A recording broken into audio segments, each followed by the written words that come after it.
News 24 తెలుగుకి స్వాగతం. నా పేరు రవలి. వార్తల్లోని ముఖ్యాంశాలు ఇప్పుడు చూద్దాం.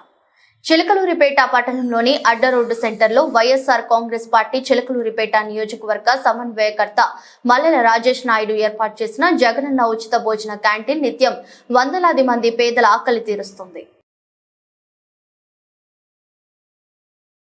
మన ఊరు మన రాజేష్ విజయభవ అంటూ చిలకలూరిపేట నియోజకవర్గ ప్రజలు నినదిస్తున్నారు.